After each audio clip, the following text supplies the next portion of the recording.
So Neil will give a talk about the company's high refractive index materials and how these materials also help, bring out more light out of OLEDs. So Dr. Neil, you can begin. Yeah. Thank you. Yeah, thank you, Ron, and Micro LED Connect for the introduction and for inviting us to speak today. I would like to talk today about our high refractive index inkjetable formulations to help improve OLED efficiencies and tell you a little bit about our company, Pixelligent. We're a nanomaterials company located in Baltimore, Maryland. And I'll introduce a little bit more in the upcoming slides. What I'd like to start off today with is a brief overview of display panel types. And I'm sure all of you know this, and you know the different types of LEDs and OLEDs, for example.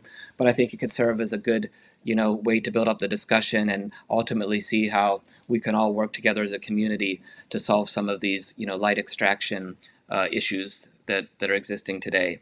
So we'll talk about the external efficiencies of these devices, ways to improve the external quantum efficiencies, specifically dive in a little bit more to the micro lens array, and finally talk about Pixelligent's own high refractive index materials and how they could be used in these concepts to improve OLED efficiency and brightness. So starting at kind of a high level, as we know, there are transmissive and emissive displays. And I think the major difference between a transmissive display and an emissive display is the presence of a backlight. So with LCD, of course, you have a backlight, and the actual pixel switching is done by the liquid crystals, which turn on or off the pixels, as opposed to an emissive display where the pixels are turned on or off at the source of light emission. And there are some disadvantages of LCD, of course, in terms of light outcoupling, due to the presence of a polarizer, as the liquid crystal only works with polarized light and color filter. The amount of light that comes out of a liquid crystal display is around 5%. However, I think it's a very good example of how a technology can really survive by adapting.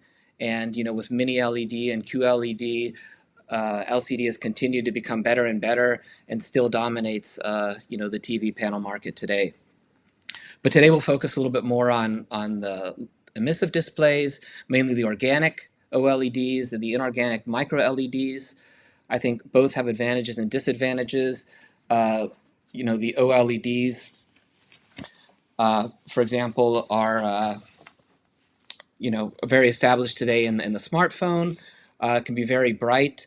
They can be applied both as RGB self-emitting pixels or white OLED plus color filter.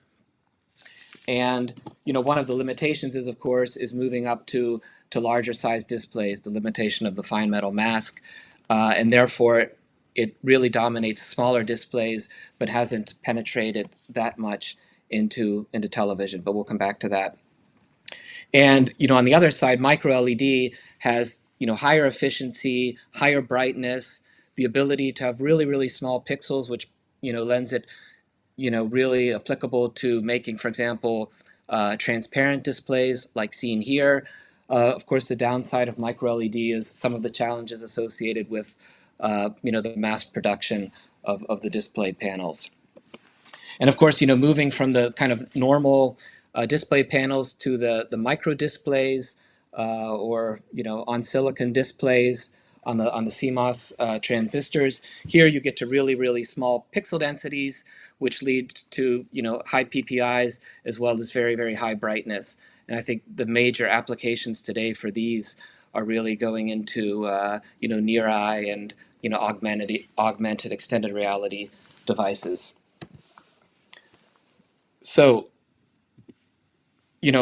I think as we know today in smartphone, OLED is dominating more and more.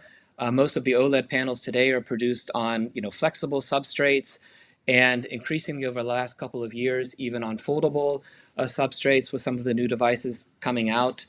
It is still on the order of maybe a 50-50 split over the panels, but it's interesting that Counterpoint reports here that for smartphones priced over $250, over 90% of the panels are already OLED. And a much different situation exists today for television.